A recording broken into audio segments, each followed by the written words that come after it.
नमस्कार इनकलाब आप सभी भाइयों बहनों का सीपी एजुकेशनल जोन में स्वागत है। भाइयों बहनों, देखिए ये जो आपका जो पेपर आपके सामने दिखाई दे रहा है इसमें आपके 9 क्वेश्चन दिख रहे हैं और 10वां क्वेश्चन आपका एक होमवर्क के रूप में मिलने वाला है। ठीक है, जो भी ये क्वेश्चन आपको दिया गया है बार बार आगामी परीक्षाओं में लगभग हर परीक्षा में, चाहे बात हम यूपी टेट की करें, सुपर टेट की करें या NTPC, SSC, railway, group D की जब मैं बात करता हूँ तो लगभग सारे परीक्षाओं में ऐसे प्रश्न आते रहते हैं। और ये प्रश्न ऐसे हैं जिनको हमको बहुत कम समय में हल करना होता है। आपको सभी को पता है कि बड़ा कम समय मिलता है, लेकिन फिर भी यदि आपको सिलेक्शन चाहिए, आपको अपनी नौकरी पक्की करनी है, तो आपको बहुत कम समय लेते हुए इस सारे प्रश्नों को हल करना है। और अंत में मैं एक आप सभी से गुजारिश करूंगा कि यदि आपको वीडियो बेहतर लगे, अगर ये आपको जो भी डाटा है अच्छा लगे, तो ज़्यादा से ज़्यादा शेयर करें, सब्सक्राइब करें, लाइक दें और बेल आइकन को दबाना ना भूलें। चलिए शुरुआत करते हैं वीडियो में और सबसे पहले प्रश्न की बात करते हैं। देखिए इस पूरे प्रश्न का देखिए एक ट्रिक जान चाहिए। पूरे प्रश्न को सॉल्व करने के लिए हमारे पास बस एक ही उपाय है और आपके पास भी बस एक ही उपाय मैं आपको बताऊंगा। उपाय ये कि हम जो भी संख्या है, मेरे पास जो भी संख्या हमको अंदर दिखाई देंगे उनका मुझे गुणनखंड करना है। क्या करना है? गुणनखंड करना है। और ऐसा गुणनखंड करना है कि उनके बीच का जो अंतर होता है जैसे एक होना चाहिए। जैसे मान लीजिए आपके पास एक 6 संख्या आ गई, तो 6 का जब आप गुणनखंड करेंगे तो 2 गुणे 3 आप लिख सकते हैं। और जब आप 3 में से 2 को घटाएंगे तो क्या निकल के आएगा? आपका 1 निकल के आएगा। तो मुझे ऐसा ही बार बार गुणनखंड करना है। कैसा गुणनखंड करना है? जैसे मान लीजिए आपके पास एक कोई संख्या आ गई 20, तो 20 का गुणनखंड कर दीजिए 4 गुणे 5, और 4 गुणे 5 का जब अंतर करेंगे, 4 और 5 का अंतर, तो 4 और 5 का अंतर आपका किसके बराबर है? 1 के बराबर। बस एक ट्रिक आपको याद रखना और पूरे सवाल को सॉल्व कर जाना है। आप सभी भाइयों बहनों का स्वागत है, सभी ग्रेडियों का स्वागत है, सभी विद्यार्थियों शिक्षार्थियों का स्वागत है। आप अतिशीघ्र और जल्दी से जितना हो सके उतना शेयर करना ना भूलें। बहुत आइए चलिए चलते हैं पहले प्रश्न पर। पहला प्रश्न हमको दिखाई दे रहा है। पहला प्रश्न क्या है? देखिए अंडर रूट में दिया है आपका। क्या दिया है? अंडर रूट में दिया है। अंडर रूट करके ऐसे दिया है 6, फिर प्लस दिया है, फिर अंडर रूट 6, फिर प्लस दिया है, फिर ऐसे, मतलब करणी में 6 धन, करणी में 6 धन, करणी में 6। देखिए ये प्रश्न मुख्यतः पहले 2 प्रकार से बनता है। पहला ये कि एक बार ये करणी में क्या होगा, देखिए एक बार करणी में कोई संख्या देगा फिर प्लस देगा। दूसरी बार क्या कर सकता है कि करणी में ये संख्या देने के बाद वहां पर आगे माइनस लगा सकता है, फिर करणी में उसी संख्या को देगा, आगे क्या करेगा? माइनस लगाएगा। तो हमको घबराने की बिल्कुल जरूरत नहीं है। चलिए पहला प्रश्न करते हैं। क्या हमको ध्यान रखना है? जैसे मान लीजिए यदि जो पहला प्रश्न है मेरे पास करणी में 6 दिया है, फिर धन दिया है, फिर करणी में 6 दिया है, ऐसे मान लीजिए 6 फिर डाट डाट डाट अनंत तक देता रहे। कहां तक देता रहे? अनंत तक देता रहे। तो मुझे बस एक काम करना है। काम क्या करना है? वो जो मेरा संख्या है अंदर, उस 6 को उठाकर आप बाहर निकाल लीजिए। ठीक है, 6 निकाल ली। अब इसका मुझे गुणनखंड करना है। तो जब भी हम गुणनखंड करेंगे एक बात हम ध्यान देंगे कि इस दोनों जो गुणनखंड होंगे उन गुणनखंडों के बीच का अंतर क्या होना चाहिए? 1 होना चाहिए। चलिए तो 2 गुणे 3 हम लिख लेंगे और 2 और 3 के बीच का अंतर क्या होगा? 1 होगा। क्या होगा? 1 होगा। तो अब यदि करणी में धन का चिन्ह दिया है, क्या दिया है? ध्यान रखिएगा, यदि चिन्ह धन का है, बार बार बता रहा हूं, यदि करणी में जो आपके पास करणी है, यदि करणी में चिन्ह धन का है, तो जो गुणनखंड आपने 2 गुणे 3 किया है इसमें जो बड़ी वाली संख्या होगी वो आपका उत्तर होगा। तो चलिए आइए हम ऊपर चलते हैं। यदि हम देखें इसमें तो देखने पर हमें दिखाई दे रहा है कि इस पहले वाले प्रश्न में करणी में 6 है और बीच आगे क्या है? उसके धन का चिन्ह है। तो धन का चिन्ह है तो 6 का गुणनखंड क्या होगा? 2 गुणे 3, तो 3 होगा। तो धन की वजह से इसका उत्तर क्या हो जाएगा? आपका 3 हो जाएगा। यानी विकल्प नंबर दूसरा, विकल्प भी क्या होगा? इसका सही जवाब होगा। चलिए दूसरे प्रश्न पर चलते हैं। दूसरा प्रश्न है मेरा, वही प्रश्न है तो संख्या अलग अलग है। अंडर रूट दिया है, 6 के जबर क्या दे दिया? 12, फिर धन दिया है, फिर अंडर रूट क्या दिया है? 12, फिर धन, ऐसे डाट डाट करके अनंत तक बार बार रिपीट होता रहेगा। तो जब भी ऐसा मेरे पास प्रश्न आएगा हमको क्या करना है? 12 वाली संख्या को बाहर निकालना है और 12 का फिर से हमको गुणनखंड करना है। तो 12 का जब गुणनखंड करेंगे और ऐसा गुणनखंड कि उनके बीच का अंतर क्या होना चाहिए? 1 होना चाहिए। इस बात को आपको नहीं भूलना है। तो देखिए 3 गुणे 4, 3 चौके 12, यानी 3 गुणे 4, यदि 12 का गुणनखंड हम 3 गुणे 4 के रूप में करेंगे तो 3 और 4 का अंतर निकल के आएगा। तो कितना आएगा? 3 और 4 का अंतर क्या होगा? 1 होगा। तो फिर से देखिए हमको क्या ध्यान रखना है कि करणी में 12, धन करणी में 12, यानी चिन्ह किसका है? चिन्ह आप बार बार देख रहे हैं कि चिन्ह क्या है? प्लस का है। तो जब चिन्ह प्लस का होगा तो 3 गुणे 4 में उत्तर कौन सा होगा? आपका बड़ा वाला जो अंक होगा वो आपका उत्तर हो जाएगा। यानी विकल्प नंबर कौन सा होगा? आइए देखते हैं विकल्प नंबर कौन सा होगा इसमें। तो विकल्प नंबर आपका जो सी दिया है, क्या दिया है? विकल्प नंबर सी। ये सी यानी 4 इसका क्या होगा? आपका उत्तर निकल के आएगा। चलिए बहुत बहुत धन्यवाद। सभी लोग शेयर करना नहीं भूलेंगे, आगे इस वीडियो को ज्यादा से ज्यादा शेयर करते रहेंगे। अगला तीसरा जो प्रश्न है आपका, ये थोड़ा सा बदल दिया है। तीसरे प्रश्न में कह रहा है कि करणी में 20 माइनस, करणी में 20 फिर माइनस 20, फिर करणी में minus 20 minus dot dot dot, ये अनंत तक कैसे बढ़ता चला जाएगा। तो अब देखिए पहले जो 2 प्रश्न थे उसमें आपका जो चिन्ह आ रहा था प्लस का आ रहा था, लेकिन अब जो आपका प्रश्न है इस वाले प्रश्न में आपका चिन्ह किसका आ रहा है? माइनस का आ रहा है। तो यदि प्लस का चिन्ह आएगा तो गुणनखंड वाले में जो बड़ा होगा वो उत्तर होगा, और माइनस का चिन्ह, किसका? माइनस का चिन्ह आएगा तो गुणनखंड वाले में जो छोटा होगा क्या होगा? जो छोटी संख्या होगी वो आपका क्या हो जाएगा? उत्तर हो जाएगा। चलिए देखते हैं। 20 है आपका, देखिए गलती हो गया, क्या है आपका? 20 है। और 20 जब है तो उस 20 को आपको जब सॉल्व करेंगे तो आपका जो गुणनखंड निकल के आएगा वो आपका क्या आएगा? 4 गुणे 5। क्यों? क्योंकि 20 गुणे 1 20 का गुणनखंड हो सकता है, लेकिन 4 गुणे 5 इसका क्या होगा? गुणनखंड होगा। क्योंकि हमें ये भी ध्यान रखना है कि उन दोनों ही गुणनखंडों के बीच का अंतर क्या होना चाहिए? 1। तो चलिए 5 में से 4 घटाएंगे, जब 5 माइनस 4 करेंगे तो क्या आएगा? अंतर आपका 1 आएगा। तो देखिए जब इस क्वेश्चन को हम सॉल्व करेंगे तो माइनस की वजह से, क्या? माइनस की वजह से जो 4 गुणे 5 आपका गुणनखंड हो रहा है, इस 20 में क्या है? आपका चिन्ह क्या है? माइनस दिया है। तो माइनस की वजह से कौन सा होगा? यदि प्लस रहेगा तो बड़ा वाला उत्तर सही होगा, और यदि माइनस रहेगा तो आपका क्या होगा? छोटा वाला जो अंक होगा वही उत्तर होगा, वही आपका आंसर होगा। चलिए, तो इस जो तीसरा आपका क्वेश्चन है, तीसरे क्वेश्चन में आपका उत्तर क्या निकल के आया? ऑप्शन नंबर आपका कौन सा? तो ऑप्शन नंबर आपका ए, यानी इसका उत्तर क्या होगा? 4 इसका उत्तर होगा। ठीक है, चलिए अगले प्रश्न पर ध्यान रखते हैं। आप सभी को देखिए सिलेक्शन चाहिए तो बस वीडियो को स्किप ना करिएगा और बस आगे धीरे धीरे पढ़ते रहिएगा, ताकि देखिए यदि सिलेक्शन पक्का करना है तो आपको मेहनत करना पड़ेगा। और देखिए हम सब भी आपके लिए मेहनत करते हैं, थोड़ा सा आप भी अपने लिए मेहनत कर लें और अपना आशीर्वाद हमें पहुंचाते रहें सब्सक्राइब के माध्यम से, लाइक के माध्यम से, ताकि हम लोग भी अपना मेहनत को जारी रख सके और आप सभी के कल्याण के लिए हम सोच सके। चलिए अगले प्रश्न पर चलते हैं। जो चौथा प्रश्न है वही कह रहा है √30 माइनस √30। अंडर का मतलब करणी में 30 माइनस करणी में 30 माइनस करणी में 30 और डाट कहाँ तक दिया है आपका? अनंत तक दिया है। देखिएगा एक प्रश्न बार बार बच्चे खड़ा करते हैं कि डाट क्या? देखिए डाट जब देगा तो निश्चित या तो प्लस का चिन्ह होगा या तो माइनस का चिन्ह होगा। अभी तो फिलहाल दो चिन्हों के बारे में ध्यान रखिए। जब डाट अनंत तक देगा तो वहां पर चिन्ह किसका होगा? या तो बीच में प्लस का चिन्ह होगा या तो बीच में क्या होगा? माइनस का चिन्ह होगा। ठीक है, चलिए आइए प्रश्न पर हम चलते हैं। जो मेरा चौथा प्रश्न है, चौथा प्रश्न कह रहा है करणी में 30 माइनस करणी में 30 माइनस करणी में 30 ऐसे डॉट करके आपको दिया है। तो इसका हम सबसे पहले क्या करेंगे? गुणनखंड करेंगे। और गुणनखंड ऐसा कि उनके बीच का अंतर क्या होना चाहिए? 1 होना चाहिए। तो 30 का जब आप गुणनखंड करेंगे तो 6 × 5 लिख सकते हैं या आप 5 × 6 भी लिख सकते हैं।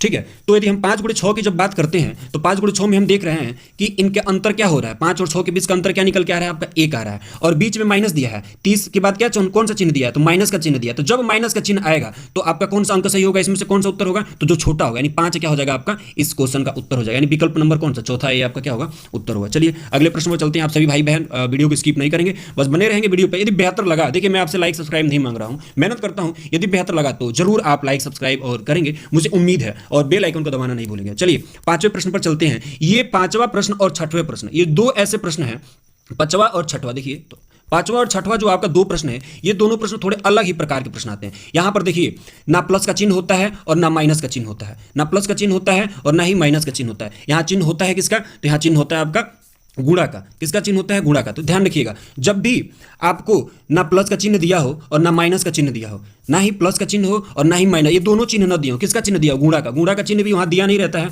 बस आपको समझना होता है। जैसे मान लीजिए दिया है करणी में 7, फिर करणी में 7, फिर करणी में 7, पुनः करणी में 7, डॉट करके ऐसे यदि रिपीट भी करता रहे, आगे भी यदि ऐसा बढ़ता रहेगा, डॉट बता रहा है कि ऐसे करणी में 7 का जो मानक है जो दिया है, ये आगे की तरफ क्या होगा? ऐसे बढ़ता रहेगा। तो आपको एक काम करना है, ये जो करणी में 7, करणी में 7 और करणी में 7 दिया है और बीच में ना प्लस दिया है ना माइनस दिया है, तो आपको बस तुरंत अपने दिमाग में एक बात सोचनी है कि मुझे कौन सा उत्तर सही करना है, इसमें चारों विकल्प में से कौन सा उत्तर होगा। तो देखिए एकदम बिल्कुल वादा है, आपसे बता रहा हूं, एकदम बिल्कुल देखते ही आप उत्तर विकल्प मार देंगे। यदि किसी प्रकार का ना प्लस चिन्ह दिया हो ना माइनस चिन्ह दिया हो और एक ही संख्या बार बार अनंत तक रिपीट हो रही हो, तो उत्तर क्या होगा? वही जो संख्या अंदर करणी में दिया है वही उसका क्या हो जाएगा? उत्तर निकल गया। यानी जो 7 √7 दिया है डॉट अनंत तक, उसमें से उसका उत्तर क्या होगा? 7 उसका उत्तर निकल के आएगा। ठीक है, चलिए अगले प्रश्न में चलते हैं। अगला प्रश्न जो छठवा है ये थोड़ा सा अलग है। देखिएगा ये छठवें प्रश्न में ये जो है, यदि √7 दिया है, फिर से √7 दिया है, फिर से √7 दिया है, तो डॉट अनंत तक जब देगा तो अब ये 7 ही उसका उत्तर हो जाएगा। क्या होगा? 7 ही उसका उत्तर हो जाएगा। लेकिन यदि जब कभी भी आपके प्रश्न में, आपके परीक्षा में अंडर मान लीजिए 7 दिया हो, फिर √7 दिया हो, फिर √7 दिया हो, लेकिन डॉट नहीं दिया हो, यानी अनंत तक की बात को नहीं कर रहा हो, तब यदि आपको उत्तर निकालना हो तो बस ध्यान रखिएगा, गिनना होगा आपको। जो करणी दिया है उसको गिन लेना होगा। तो जब आप यहाँ पर छठवें प्रश्न में करणी गिनेंगे तो 1 2 3 4 करणी आपको क्या दिखाई दे रही है? क्या दिखाई दे रही है? 4 करणी। तो एक करणी का 2 मान लीजिए, एक करणी को हम क्या मान लेंगे? 2 मानेंगे। तो 2 × 2 × 2 × 2, एक करणी का मान किसके बराबर मान लेंगे? 2 के बराबर मान लेंगे। ये माना है, जबकि ऐसा करणी का मान ऐसा नहीं होता है, बस आपको मानना है इस क्वेश्चन को लगाने के लिए। तो एक करणी का मान क्या हो जाएगा? आपका 2 हो जाएगा। तो देखिए 2 × 2 × 2 × 2, जब इसे आप सॉल्व करेंगे तो 2 दूना के 4, दूना के 8, दूना 16, क्या निकल के आया आपका? 16। तो बस आपको एक बात ध्यान रखनी है, 16 आया और संख्या कौन सी है आपकी? अंदर संख्या है आपकी 7, तो 7 लिख लीजिए और 16 में से 1 घटाइए। 16 में से 1 घटाइए तो क्या आएगा? आपका 15 आएगा। अब बट्टा 15 के बट्टा नीचे क्या हो जाएगा? आपका 16 हो जाएगा। ठीक है, चलिए पुनः देख लेते हैं। आपको क्या करना है? 7 लिख लेना है, जो संख्या है अंदर क्या लिख लेना है? 7 लिख लेना है, और एक ऊपर ऐसे घात जहां लिखते हैं वहां पर ऐसे बट्टा लगा लीजिएगा। और जब 2 × 2 × 2 4 पर गुणा किए थे 2 का, तो क्या आया था? 16 आया था। तो 16 को नीचे लिख लीजिए और इस 16 में से 1 घटा दीजिए, तो 16 में से घटाएं तो क्या आएगा? 15 आएगा। यानी ये 7 पर घात क्या हो जाएगा? 15/16 इसका उत्तर हो जाएगा। यानी विकल्प नंबर कौन सा सही होगा? आप देख रहे होंगे विकल्प नंबर दूसरा इसका उत्तर सही होगा। चलिए अगला प्रश्न, ये देखिए कभी कभी आप कहते हो कि कुछ ऐसे भी संख्या आ जाती हैं जिनका गुणनखंड करना और ऐसा गुणनखंड करना जिसके बीच का अंतर क्या हो? 1 हो, नहीं हो पाता है। जैसे मान लीजिए जो संख्या क्या है आपका? 3 है। तो जब ऐसे संख्या आ जाए तो हम क्या करेंगे? तो ये भी 2 क्वेश्चन जो होंगे, इसका जब भी विकल्प देगा कुछ इस प्रकार देगा। ठीक है, दिख रहे होंगे विकल्प दिया है। पहला जो 7वां प्रश्न दिया है उसका विकल्प दिया है पहला 3 तथा 4 के बीच में, 4 तथा 5 के बीच में, 8, और चौथा विकल्प दिया 1 तथा 2 के बीच में। तो जब भी विकल्प देगा इसका के बीच में करके आपका प्रश्न पूछता है या विकल्प आपको दिया रहता है। तो देखिए यहां आपको एक चीज ध्यान रखनी है कि आपकी संख्या क्या है? 3। क्या है संख्या आपकी 3। अब 3 के बाद चिन्ह क्या है, प्लस का चिन्ह है या माइनस का चिन्ह है। यदि प्लस का चिन्ह है तो हम आगे की तरफ बढ़ेंगे, जैसा आपको पता है प्लस में आगे की तरफ बढ़ना, और यदि माइनस का चिन्ह दिया है तो आप इस 3 के क्या आएंगे, पीछे की तरफ संख्याओं को देखने का प्रयास करेंगे, समझने का प्रयास करेंगे। चलिए, तो यदि हम बात करें तो 3 दिया है, ठीक है, तो 3 और इसके बाद चिन्ह क्या दिया है, तो चिन्ह इसके में माइनस का दिया है, यानी ठीक माइनस का चिन्ह दिया है तो 3 के पीछे आएंगे। तो 3 के पीछे यदि हम आते हैं तो कौन सी संख्या मिलेगी, मुझे 2 संख्या मिलेगी, ठीक है। तो अब हम देखेंगे कि क्या 2 का कोई गुणनखंड होगा जो जिसका अंतर 1 और 2 हो। तो हाँ देखिए, 2 जो संख्या है 3 थी और 3 के पास माइनस था, तो इसके पहले वाली संख्या क्या होगी आपकी 2 होगी, और 2 का जब आप गुणनखंड करेंगे तो क्या लिख सकते हैं, 1 गुणे 2 लिख सकते हैं, और इनके बीच का अंतर भी कितना हो जाएगा आपका निकल के, अंतर भी आपका क्या आएगा, 1 आएगा। तो अब देखिए संख्या आपकी क्या थी, 3 थी, और 3 के साथ चिन्ह क्या था, माइनस था, तो हमको आगे नहीं बढ़ना है, इसके पीछे आना है। तो जब पीछे आएंगे तो कौन सी संख्या आपको मिलेगी, पीछे आने पर आपको कौन सी संख्या मिलेगी, तो 2 मिलेगी, और 2 का गुणनखंड करेंगे तो क्या आएगा, 1 गुणे 2, क्योंकि हमको एक बात ध्यान रखनी है, बार बार नहीं भूलना है। ट्रिक क्या है कि गुणनखंड ऐसा हो कि उनके बीच का अंतर क्या होना चाहिए, 1 होना चाहिए। तो 1 और 2 का जब भी आप अंतर निकालेंगे, जब भी आप एक दूसरे में से घटाएंगे, तो 2 में से 1 घटाने पर क्या आएगा आपका 1 आएगा, ठीक है। और जब 1 आएगा तो इस प्रश्न का आपका जवाब कुछ नहीं ढूंढना है, यही मर्दन है कि 1 तथा 2 के बीच में, अर्थात इस वाले क्वेश्चन का मान क्या होगा, इस वाले क्वेश्चन का मान क्या होगा, 1 तथा 2 के बीच में आएगा। यानी कौन सा विकल्प आपका जाके सही हुआ, आपका विकल्प नंबर जो चौथा है वो आपका क्या हुआ, सही हुआ। बात हमेशा ध्यान में रखिएगा, क्या करना है आपको, अभी आप फिलहाल अगले क्वेश्चन पे भी चलते हैं, उसको भी देखते रहिएगा, ठीक है। चलिए बात करते हैं अगले प्रश्न की। जो अगला प्रश्न है आपका, वहां पर संख्या निकल के आ गई है 5 और 5। अब देखिए 5 के बाद आपको ध्यान क्या रखना है कि चिन्ह क्या है, तो इसमें चिन्ह दिया है आपका प्लस का, यानी आपको पीछे तो बढ़ना ही नहीं है, प्लस दिया है यानी क्या कर रहा है, आगे बढ़ने के लिए कह रहा है, प्लस दिया तो क्या कह रहा है, आगे बढ़ने के लिए कह रहा है। और हम भी बताया कि जब संख्या दिया हो और प्लस दिया हो तो क्या करेंगे आप, आगे बढ़ने का प्रयास करेंगे, माइनस दिया हो तो उसके पीछे चलेंगे। तो 5 के जब आगे चलेंगे तो 6 आएगा। अब इस 6 वाली संख्या का हम गुणनखंड करेंगे, तो 6 का संख्या का यदि हम गुणनखंड करेंगे तो 2 गुणे 3 होगा। अब हमको यहीं पर मिल गया, क्योंकि 6 का जो गुणनखंड कर रहे हैं हम, क्या मिल रहा है, 2 गुणे 3, और 2 और 3 का अंतर भी क्या होगा मेरा, 1 होगा। अंतर भी क्या निकल के आएगा, 1 निकल के आएगा। तो 2 और जो 3 है, 6 का गुणनखंड, ये क्या हो जाएगी, इन्हीं दोनों संख्याओं के बीच में इस प्रश्न का क्या होगा, आपका उत्तर होगा, ठीक है। पुनः एक बार ध्यान दे दीजिएगा, बिल्कुल आपका संख्या क्या था, 5 था, और चिन्ह क्या था, प्लस था, तो आपको आगे बढ़ना है। तो जब आप आगे बढ़ेंगे तो 5 के बाद आपको कौन सी संख्या मिलेगी, 6 मिलेगी, और जब 6 का गुणनखंड करेंगे तो क्या होगा आपका 2 गुणे 3 होगा, और इनके बीच का अंतर भी क्या हुआ, 1 हुआ। ये बात हमेशा ध्यान में रखना, भूलना नहीं है। तो अब हम इस प्रश्न का उत्तर यदि हमको देना होगा तो क्या कह देंगे, बस 2 गुणे 2 एवं 3 के बीच क्या होगा, इस प्रश्न का मान होगा, इस प्रश्न का उत्तर होगा। यानी कौन सा विकल्प, विकल्प नंबर आपका कौन सा सही हुआ, विकल्प नंबर पहला, 2 तथा 3 के बीच में इसका क्या होगा, उत्तर होगा। एकदम चुटकी बजा के 1 सेकंड का एक क्वेश्चन है, जो भी क्वेश्चन है 1 सेकंड, बस एक बार आप सीख लीजिए, उसके बाद आपके सामने जब भी प्रश्न आएगा तो 1 सेकंड में आप इसे क्या करेंगे, सॉल्व कर जाएंगे, बस ध्यान रखे रहिएगा। चलिए अगले क्वेश्चन पर हम चलते हैं। क्वेश्चन नंबर जो मेरा 9 है, वीडियो के अंत तक बने रहिएगा, अंतिम में आपको क्वेश्चन मिलेगा जो आपको कमेंट बॉक्स में अपना उत्तर बताना है और चेक करना है अपने आपको कि आपको कितना समझ में आया, ठीक है। तो ये है, देखिए 23 दिया है, क्या दिया है, 23 दिया, एक बड़ी संख्या दे दिया, और आगे इसका चिन्ह क्या दिया है, माइनस। तो आपको आगे बढ़ना है कि पीछे बढ़ना, आपको ये ध्यान में रखना है। तो 23 के बाद हमको इस संख्या से भी कोई मतलब नहीं, चिन्ह का मतलब रखेंगे, चिन्ह क्या है, माइनस, यानी आगे आपको नहीं बढ़ना है। किधर बढ़ने के लिए कह रहा है, पीछे जाने के लिए कह रहा है, माइनस कह रहा है, नकारात्मक बात करिए, और जब भी नकारात्मक बात करें तो पीछे की तरफ आएंगे, ठीक है।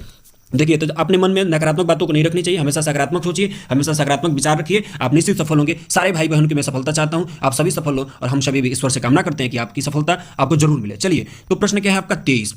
अब देखिए चिन्ह था माइनस का, यानी हम पीछे आएंगे, तो 23 के ठीक पहले कौन सी संख्या आती है, 22। लेकिन 22 का जब भी आप गुणनखंड करेंगे, जैसे मान लीजिए 11 गुणे 2 कर दिए, ऐसा जो भी गुणनखंड करेंगे तो उसका अंतर, इनके बीच का अंतर 1 निकल के नहीं आ रहा है, अतः इस वाली संख्या को हम क्या करेंगे, त्याग देंगे। अब इसके ठीक पहले वाली एक और संख्या की तरफ चलेंगे, ठीक है। तो 22 को तो हमने देख लिया, अब 22 के पहले क्या है, 21 आता है। अब 21 का भी आप गुणनखंड करेंगे तो मान लीजिए 3 गुणे 7 लिखेंगे, तो क्या 3 और 7 का अंतर 1 है, नहीं, तो इस संख्या को भी हम क्या करेंगे, छोड़ देंगे। फिर अब 21 के पहले चलेंगे, तो 21 के ठीक पहले जब चलेंगे तो आपकी संख्या क्या निकल के आएगी, वो संख्या होगी आपकी 20। और देखिए अब 20 का जब गुणनखंड करेंगे तो आपका क्या निकल के आएगा, 4 गुणे 5। ये देखिए 4 गुणे 5, और 4 और 5 के बीच का अंतर भी क्या निकल के आएगा, आपके पास 1 आएगा। और इसी बात को आपको ध्यान में रखना है कि जब भी गुणनखंड करें उनके बीच का अंतर क्या होना चाहिए, 1 होना चाहिए। तो इस प्रश्न का उत्तर आपका क्या हो जाएगा, 4 एवं 5 के बीच, या 4 तथा 5 के बीच। चलिए देखिए इसमें कौन सा विकल्प आपका सही हो रहा है, विकल्प नंबर तीसरा, यानी 4 तथा 5 के बीच में आपका उत्तर सही है।